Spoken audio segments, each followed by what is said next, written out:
Eu estou me esforçando muito para trazer para vocês 3 vídeos semanais. Então, eu tive a ideia de trazer pelo menos um vídeo por semana de um mesmo assunto. E eu escolhi reagir a vídeos que estão bombando na internet, vídeos cristãos e de conteúdos teológicos, porque assim eu não fico refém de ter que criar muitos conteúdos. Assim traz uma praticidade para o canal e eu consigo trazer mais vídeos para vocês semanais. A minha meta é trazer um vídeo por dia, mas por enquanto eu estou tentando trazer 3. Tá difícil por causa dos assuntos, de qual assunto eu vou falar, de qual conteúdo eu vou trazer. Então eu decidi ter esse vídeo semanal que é reagindo a esses vídeos cristãos, né, que estão aí bombando na internet, porque assim me ajuda a pelo menos ter um vídeo fixo para vocês uma vez por semana. Eu pretendo trazer ou no domingo ou no sábado, estou me decidindo ainda de qual dia eu vou trazer fixo esse quadro, mas vai ser um quadro fixo aqui do canal, agora reagindo a esses vídeos da internet junto com vocês. Espero que vocês gostem. Bom, se vocês não me conhecem, meu nome é Wesley Gobato, sou estudante de teologia e fiz esse canal para fazer aquilo que eu mais gosto, que é falar da palavra de Deus. Se você também gosta da palavra de Deus, se você também gosta de conteúdo teológico, então já se inscreve no canal, ative o sininho para não perder mais nenhum vídeo aqui desse canal. Eu estou apenas começando e preciso muito da sua ajuda. Como que você pode me ajudar? Não apenas se inscrevendo, mas curtindo esse vídeo e deixando o seu comentário, porque assim o YouTube entende que o meu conteúdo é relevante e começa a recomendar para mais pessoas. Desde já agradeço e espero que eu possa contar com a tua ajuda. Então, bora reagir aos vídeos. Então vamos lá, o primeiro vídeo do dia, né? Alguns vídeos eu que separei mesmo, já vi, alguns vídeos eu já vi que eu separei, mas a maioria dos vídeos é a minha noiva que separou para que eu pudesse reagir com vocês. Alguns vídeos eu vou trazer porque eu acho que é interessante trazer alguns vídeos sobre algum assunto que eu quero falar, mas quando é vídeo que fui eu que separei, que eu já vi, eu vou falar para vocês. Então vamos lá. Esta é a passagem que os protestantes não conseguem explicar sem a Igreja Católica. 1 Coríntios, capítulo 3, versículo 11, São Paulo fala do purgatório. Quanto ao fundamento, ninguém pode pôr outro diverso do que foi posto, Jesus Cristo. Fomos batizados, estamos salvos. Se alguém sobre esse fundamento constrói com ouro, prata, pedras preciosas, madeira, feno ou palha, a obra de cada um será posta em evidência. Então, o que você faz depois do batismo vai ser posto em evidência. Quando? O dia. Que dia é esse? O dia do juízo. A tornará conhecida, quando todo mundo vai saber tudo o que todo mundo fez. Pois ele se manifestará pelo fogo, esse dia, o juízo final. E o fogo provará o que vale a obra de cada um. Vem um fogo que prova as obras da pessoa. Não só a fé, que já foi lançada aqui no fundamento em Jesus Cristo. Se a obra construída sobre o fundamento subsistir, o operário receberá uma recompensa. Aquele, porém, cuja obra for queimada, que ele construiu com feno, perderá a recompensa. Ele vai perder a recompensa. Vai para o inferno? Não. Ele mesmo, entretanto, será salvo, vai para o céu. Mas como que através do fogo, ou seja, se purificando no purgatório. Os protestantes fazem um malabarismo para explicar isso aqui, mas a gente sabe que só a Igreja Católica explica, é o purgatório. Não. Esse texto não está falando sobre o purgatório e não precisamos fazer malabarismo, como ele diz, para entender o texto. O texto, os primeiros questionamentos que a gente pode fazer é se o texto, Paulo ali, ele está falando sobre analogias usando prata, ouro, palha, feno, madeira como metáforas, então por que nós vamos interpretar que o fogo seja um fogo literal? O fogo também é uma metáfora dentro do texto. Então não é um fogo literal. E o mesmo diz, né, o mesmo interpreta ali o texto que quando isso vai acontecer? No dia. Que dia é esse? O dia do juízo final. E isso é totalmente contraditório, vai contra a crença católica, porque o purgatório é antes do juízo, né? As pessoas elas passam pelo purgatório antes, aí ali elas têm as suas almas liberadas. Então é totalmente contraditório com a própria crença católica se a gente for interpretar o texto dessa forma, mas o texto não está falando do purgatório, o texto está falando sobre pessoas que serão salvas por um triz, pessoas que quase, né, usando nossa linguagem, que quase não foram salvas ali por um triz, é isso que o texto está falando, e essa recompensa, né, é o galardão, né? A gente entende como galardão. Então, não, o texto não está falando sobre o purgatório, não precisamos fazer malabarismos para chegar nisso, na verdade. Se você for defender que o texto está falando sobre o purgatório, aí você precisa fazer malabarismo para provar que o texto está falando sobre o purgatório, porque em nenhum momento ali o apóstolo Paulo fala sobre algum tipo de purgatório. Ele está falando exatamente sobre o juízo final. E o juízo final dentro da crença católica apostólica romana, o purgatório não está anexado no julgamento, o purgatório é antes desse julgamento. Então, mesmo que você use para defender o purgatório, você vai acabar caindo aí numa contradição com a própria crença católica.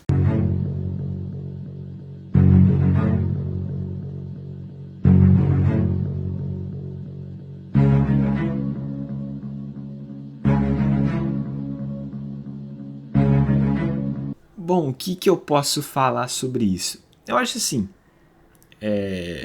igual eu vi no comentário aqui, o problema não é usar a bicicleta, e sim não usar a Bíblia. Paulo disse assim: me fiz de tudo para com todos, para que de alguma forma alguns serem salvos. Bom, eu acho que eu concordo com esse comentário. O problema é realmente não usar a Bíblia. Se mesmo usando ali nesse culto de jovem, essa bicicleta, esse skate ali como o púlpito, né? E está sendo pregado a Bíblia, eu acho que eu não vejo problema nenhum, né? É uma forma do jovem ali, dos jovens se sentir atraídos ou de chamar a atenção dos jovens. Não vejo como algo tão negativo assim, mas precisamos ter doses do que a gente faz, né? A gente também não pode trazer práticas mundanas para dentro da igreja. Não vejo como uma prática mundana e vejo que eu acho que o mais realmente o mais sério é se está sendo pregada a Bíblia. Se está sendo pregada a Bíblia, então não tem problema nenhum, mesmo que seja bem curioso, né? E bem chamativo, mas acho que não é tanto problema assim não. Eu queria pedir para todas as câmeras descerem desse palco. Desçam, porque isso aqui não é mais palco. Filma de longe, por favor. Pode descer todo mundo, por favor. Desce pra lá, tá atrapalhando. Ora, baixeira, canta na mamãe. Muito obrigada, queridos. Quero dar na baixura, dar na baixeira, dar na babado. Quero dar na baixura, DJ. Pode desligar esse telão, pode desligar. Pode deixar tudo escuro, eu quero ver. Eu quero ver uma igreja que não olha pras luzes dos homens. Eu quero ver uma igreja que não está paquerando com os amigos do noivo. Apague essas luzes, apague esse telão, pelo amor de Deus.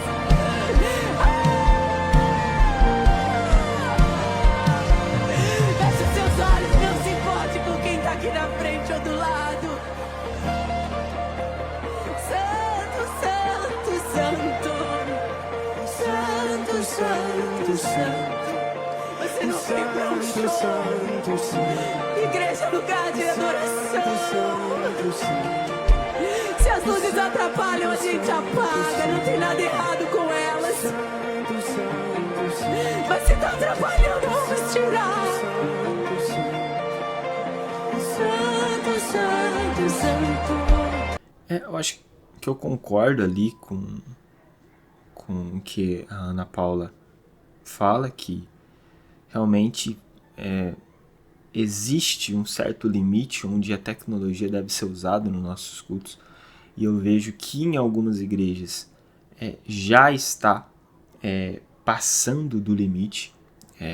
Por exemplo, às vezes você está ali adorando a Deus e do nada o fotógrafo para na sua frente ou do seu lado, tira a foto de você e com aquele flash, aí o flash dá na sua cara, você percebe que alguém tirou foto de você, e isso é meio constrangedor em algum sentido. Não acho errado tirar foto, não acho errado filmar, não acho errado ter telão. Existem pontos positivos, por exemplo, você ter o telão ali para ter a letra da música é algo que eu gosto. Por exemplo, tem música que eu não sei a letra e eu quero louvar a Deus, eu quero cantar a canção que está sendo cantada e o telão me ajuda, né, a ver ali a letra dessa canção. Existem pontos positivos, mas existem os pontos negativos. Eu só não gosto muito da forma que a Ana Paula faz essa crítica em cima ali do palco, principalmente falando em línguas, transformando o que ela está falando como se fosse algo muito espiritual. Eu estou sendo usada agora para falar algo da parte de Deus. Eu não gosto, acho que é mais uma opinião que vem dela, né? Claro que Deus se incomoda com exageros que vão contra, que transforma a adoração em algo que não é para ela ser, mas eu acho que a forma que a Ana Paula ali faz isso em cima do palco, não acho tão interessante. Acho que ela poderia falar normal para não filmar tão perto, ou e etc. Eu não gosto. É opinião minha particular. Eu acho que ela tentou transformar esse momento em algo espiritual, mais espiritual do que é. Eu acho que na verdade é apenas uma opinião dela, mas concordo que existe um certo exagero nas tecnologias que estão sendo usadas dentro da igreja, mesmo que eu acho que é importante ter as tecnologias. Agora o vídeo que a gente vai ver foi um vídeo que eu separei de um pastor que eu gosto muito, né? Eu conheço ele, acho que há já 2 anos, e quero apresentar para vocês. Ele é o pastor Leonardo Silva. Ele veio da igreja de Jesus Cop, agora ele está com uma igreja lá nos Estados Unidos, e eu gosto muito das pregações dele e queria mostrar um trecho aqui de uma pregação. E vamos ver aí o que ele fala. Esse é o problema do evangelho moderno. Deus vai te dar. Levanta aí que você é mais. Declara a sua vitória. Que vitória? Declarar o quê? Ninguém tem autoridade para declarar nada, a não ser o próprio Deus, que declara e faz com que as coisas sejam criadas. Nós correspondemos à revelação divina. Podemos declarar uma coisa: ei, eu sou o pecador. É isso que nós podemos declarar. Ou então as promessas divinas sobre a nossa vida. O que nós não podemos é vincular aspecto de conforto moderno, egoísta, vaidoso, ganancioso com a fé cristã, porque não significa que você, estando dentro da vontade de Deus, estará confortável. Vontade de Deus e conforto não são sinônimos. Agora, vontade de Deus e presença de Deus são sinônimos. Quer você esteja bem ou mal, a riqueza consiste de que Ele está com você. Seja no vale da sombra da morte ou nos cumes do monte, Ele está com você. Seja chorando ou seja feliz, Ele está com você. Grandes vezes, quantas vezes eu escuto e falo: aquele rapaz estava na UTI sofrendo, não tinha ninguém lá. Deus estava lá com aquele rapaz, Deus estava lá com aquela mulher, porque escuta, a promessa de Deus para nós não é bem material. Ou, aliás, a promessa de Deus para nós é o Filho, a matéria mais virtuosa que existe em todo o universo. Muito bom, muito bom. Eu gosto muito dele, o que ele fala que é uma verdade imensa. O nosso maior bem, o Evangelho, nos mostra que o nosso maior bem é Jesus Cristo. Não é riquezas, não é bens materiais, é Cristo. Por isso que eu falo, tudo aquilo que não tem Jesus como centro. O evangelho que não tem Jesus como centro, mas tem prosperidade, bens materiais, riquezas como centro, não é evangelho, é um falso evangelho. O evangelho precisa nos apontar para Cristo. O centro deve ser Cristo. João 17, versículo 3. Eternidade é conhecer a Deus e a quem Ele enviaste. Esta é a eternidade, é que a gente possa conhecer cada vez mais Deus, e nós podemos conhecer a Deus através da pessoa de Cristo, que em Colossenses capítulo 1, versículo 15, vai dizer que Cristo é a imagem do Deus invisível. Então, conhecer a Jesus, conhecer a Deus, deve ser o nosso propósito de vida. O nosso propósito de vida não é juntar riquezas aqui nessa terra, não é ter os melhores bens materiais dessa terra, é conhecer a Deus, porque nós vamos viver uma eternidade conhecendo a Deus por toda a eternidade. Então, esse é o Evangelho de Cristo. O Evangelho que não aponta para Cristo não é um Evangelho, é um falso Evangelho. Pastor Leonardo Silva, recomendo para vocês podem ver as pregações dele no canal Jesuscope, também tem pregações na nova igreja que é Vida com Vida, lá você também encontra as ministrações dele, recomendo muito, muito bom, o puro e verdadeiro evangelho sendo pregado, muito bom. Estava lendo aqui, preparando a célula, daí aqui diz que o homem deve ser o sacerdote do lar. Paulo fala em Coríntios 11, versículo 3. Quero, porém, que saibais que Cristo é a cabeça de todo homem, e o homem é a cabeça da mulher, e Deus é a cabeça de Cristo. O que isso significa? Que o homem, ele lidera a casa, mas se a cabeça dele está em Cristo, ele está em Deus.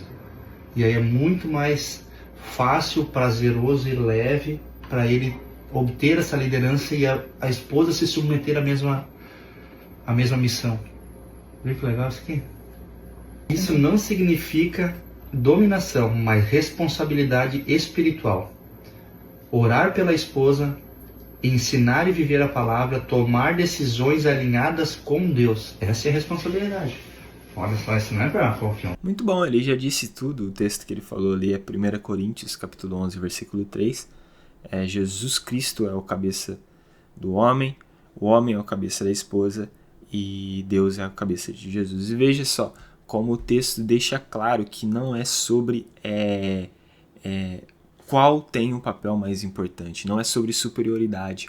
O homem não é o cabeça da mulher porque ele é superior à mulher.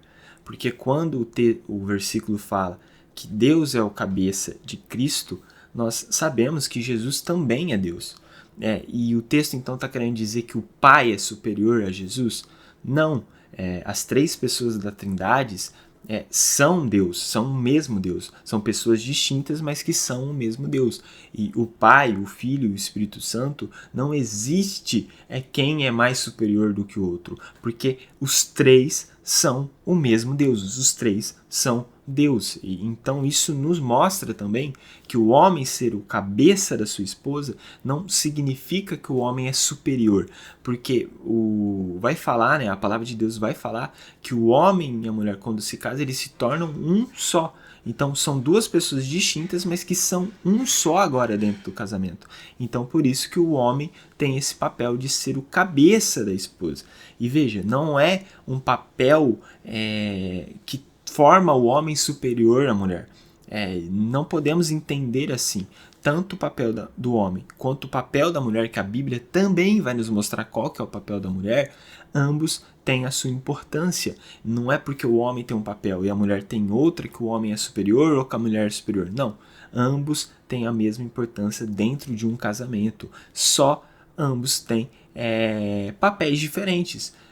O homem tem o seu papel como marido e a mulher tem o seu papel como esposa, e isso não torna um superior ao outro. Isso torna que ambos têm os seus papéis distintos e fazem o casamento se tornarem um casamento muito melhor e debaixo da autoridade de Deus. Então veja como a Bíblia é muito boa até nesse sentido do casamento. Quem está debaixo da autoridade de Deus está vivendo um casamento bom, segundo as Escrituras. Esse casamento é um casamento que provavelmente vai ser um casamento bem sucedido. Agora, que se você for para o padrão de casamento do mundo, provavelmente esse casamento vai ser um casamento fracassado. Então, viva as Escrituras, viva a Bíblia em todas as instâncias da sua vida, porque a Bíblia é a palavra de Deus. A gente precisa ter uma conversa séria sobre os livros mais vendidos do mês passado. O que é que está acontecendo com a gente? Depois de gravar vários vídeos com os mais vendidos de outras décadas, eu resolvi gravar os mais vendidos da atualidade, segundo a Publish News. Eu fiquei chocada e eu tenho certeza que você vai ficar também. O 10º livro mais vendido de abril de 2025 é o livro de colorir para adultos Comfy and Cozy. Em 9º lugar, Café com Jesus. Em 8º lugar, Faça Direito, Faça Dinheiro. Em 7º lugar, Café com Deus Pai. Em 6º lugar, Mais Esperto que o Diabo. Em 5º lugar, o mais vendido do mês passado foi Caminhos da Esperança. O 4º livro mais vendido foi O Poder da Autorresponsabilidade. Em 3º lugar, Isso e Aquilo, livro de colorir para adultos. Em 2º lugar, Dias Quentes, livro de colorir para adultos. Em 1º lugar, o livro mais vendido no Brasil em abril de 2025 foi Do Dia para a Noite, livro para colorir para adultos.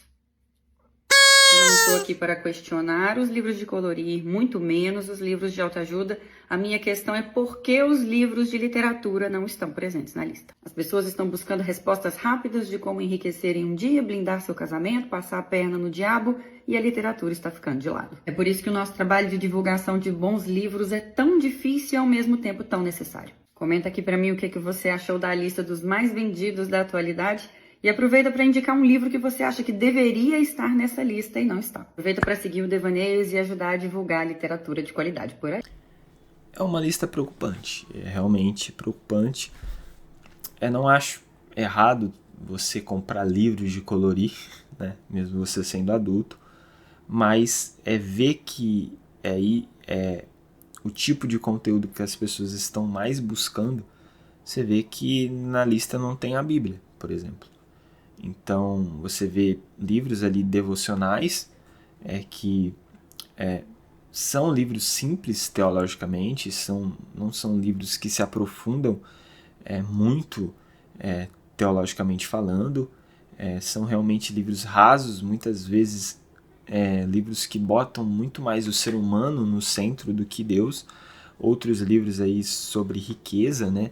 E os livros de colorir. Então, aparentemente parece que o que eu vejo nessa lista é que as pessoas querem ter um falso relacionamento com Deus, um relacionamento raso, não quer um relacionamento profundo, preferem muito mais esses livros devocionais do que mergulhar na presença de Deus, mergulhar no estudo bíblico, em ler um livro realmente intelectual, teológico, do que, né, preferem um relacionamento mais raso com Deus, estão muito preocupados em como ser ricos, em como ter mais dinheiro e querem voltar à infância com os livros de colorir.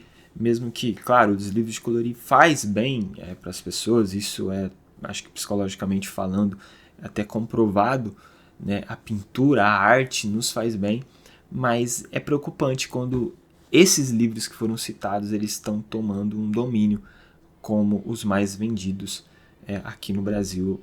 É preocupante, é preocupante. Sabe de quem que é a culpa de ter tanto crente maluco assim no mundo? É nossa. Sabe por quê? Porque enquanto fulano tá lá falando groselha, falando heresia, falando lé com cré, disparando água no microfone, a gente tá comentando assim, kkkk, e fazendo meme em cima. Aí enquanto a gente faz meme, você repara uma coisa, que toda semana tem um vídeo novo, e detalhe, num fundo diferente. Ou seja, estão chamando fulano para pregar. Porque fulano tá falando asneira, mas estão convidando ele para ir em podcast. Porque fulano tá fazendo asneira, mas tem um monte de gente rebatendo ele, fazendo explicação de vídeo. Aí, ou seja, vocês esquecem que engajamento negativo também é engajamento. Enquanto a gente está aqui usando de exemplo, mesmo que seja para explicar, para falar que tá errado, fulano tá lá, ó, fazendo carreira. Porque a gente tá batendo palma para palhaço dançar.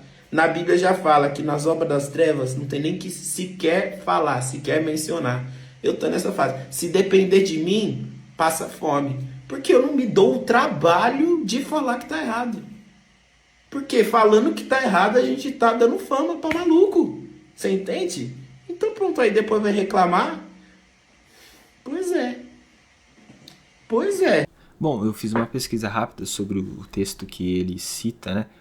Que nas obras das trevas não deve nem se falar. Eu nunca tinha ouvido esse versículo, realmente porque não tem. Na verdade, o texto que ele usa deve ser Efésios, capítulo 5, versículo 11, que fala: "E não seja cúmplices nas obras infrutíferas das trevas, antes, porém, reprovai-as."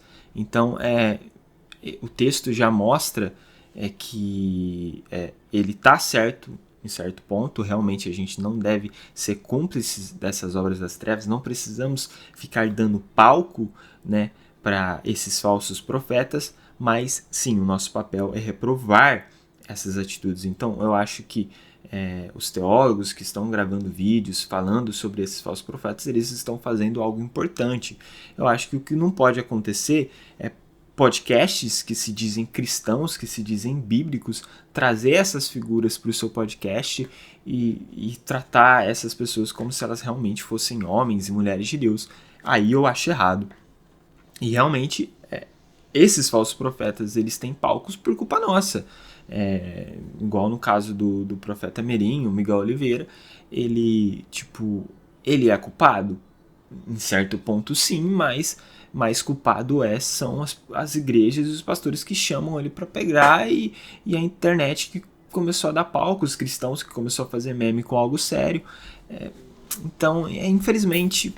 Sexo, cara, eu vou te falar a verdade, ele demanda muita energia pra você transar, demanda muita energia, é arriscado, você pode, às vezes, você transou com a pessoa errada, você pode perder tudo, ou você pode engravidar, ou você pode ter bebê, que você não queria, só atrasalado, ô bicho atrasalado. É por isso que Deus escreveu de forma muito bela, né, ele falou assim: quer transar?